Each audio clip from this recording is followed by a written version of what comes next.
Fake your destiny with great success. Everyone talks about how to be successful through hard work and effort. Forget that. I'm going to take a different approach. I'm going to show you how to lose all your hard-earned money and fake your own destiny, and be successful at it. Step 1. Be a sissy. Being a sissy has nothing to do with physical strength and everything to do with mental strength. I know you want to be successful, but you're too afraid to make a commitment to your dream. You're scared to take chances. You're scared to make choices. You want everything to be perfect before you can take a risk. Yeah, right. That day will come when hell and my mother's famous spicy hot sancocho soup freezes. Author's note: my money is on hell freezing over first. Nonetheless, don't do anything until one of the following has occurred. All the stars in the constellation have aligned themselves perfectly, you've spotted a once extinct dodo bird, or someone absolutely guarantees you that you will not fail. Until one of these things are in place, don't do anything, be a sissy.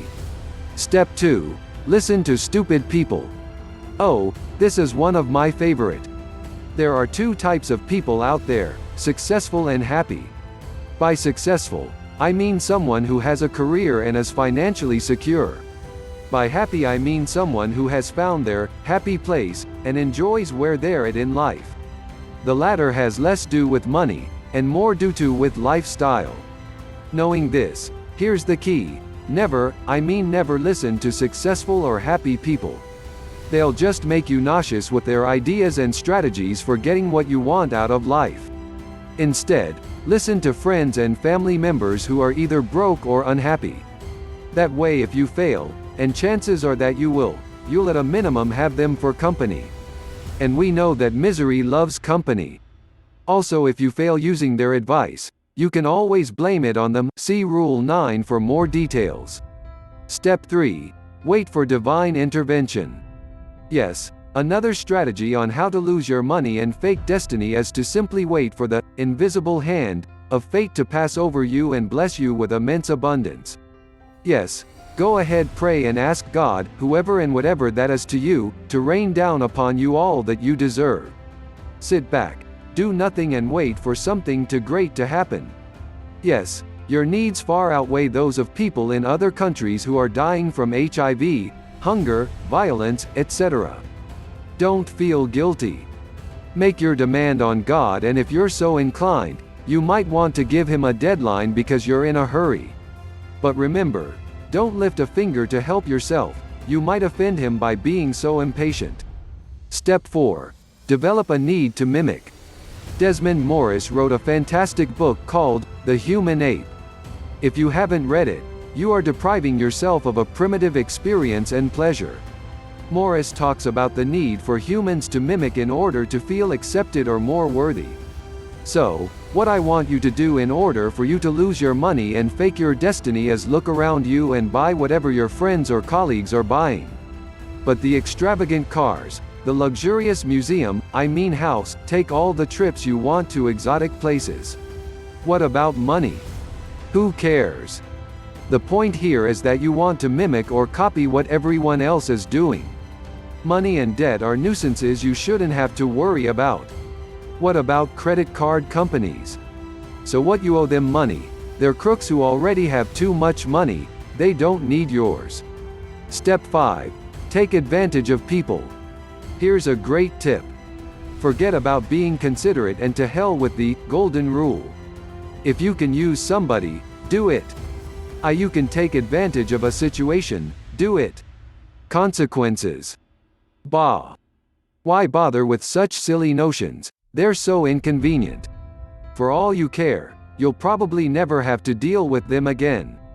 And if it's in a work environment, all the better, screw them any way you can. They probably deserve it for being so dang naive. The basic premise is this: the next time you're in a position to really abuse another fellow human being, don't think twice, just do it. Step 6. Invent your own reality. Ooh, I like this one. To hell with reality, create your own. When someone says, "You're not being realistic," ignore them, they're an idiot. When someone tries to warn you that you're overspending and your debts are mounting, just go out and shop some more, you'll feel better. Remember also that money is the root of all evil and no one should have to really save or keep any around for a rainy day. And, even when everyone is telling you you're wrong, ignore them because they all can't be right. And more than likely, they simply don't have the same bright, pink outlook on life you have. Dismiss those fools. Step 7. Never keep a commitment again. The next time you make a promise, just remember that it really isn't a commitment. A promise is an agreement to do something, but you reserve the right to change your mind without notifying the other party, aka the when it's convenient rule. And yes, it's okay to overpromise and underdeliver. The convenient rule still applies. When you tell someone you'd show up to a meeting or an engagement, remember that it's okay to change your mind, again, without the need to notify the other party. Commitments are so restrictive that you should allow yourself the flexibility to abide by or ignore them whenever you feel like it. What if others complain? They're just being insensitive to your spontaneity and free spirit, envious bastards. Step 8. Blame it on the ism. The next time things don't go your way or you missed out on some promotion or raise, blame it on an ism. There are plenty to choose from. Racism, sexism, ageism, etc. Remember, it's never your responsibility to create wealth and opportunity. Someone should always look out for you because you've been handicapped, i.e., with an ism, by the unfairness of society. Someone should also make amends and remunerations for your inconvenience should be made to you. Don't forge to always complain about how the man won't let you succeed. And always blame your failing on some corporate guy with a nice suit and tie. They're always guilty of something. They're all liars and cheats waiting to be exposed. Bonus rule. Step 9. It's never your problem. No matter how bad you perform or don't perform at all, it isn't your fault. Corollary to Rule 8. It's never your problem. It's always someone else's deal. And if you can't find a warm body to blame it on, use someone who's dead. Dead people are useful for blaming things on because they can't dismiss the accusation and you feel better since it isn't your fault. If you can't find any dead people to blame it on, use the ultimate trump card, the universe or cosmos. Either one is good enough when it comes to blame. Just blame your misfortune on some weird existential vibe, thing that can't be defined.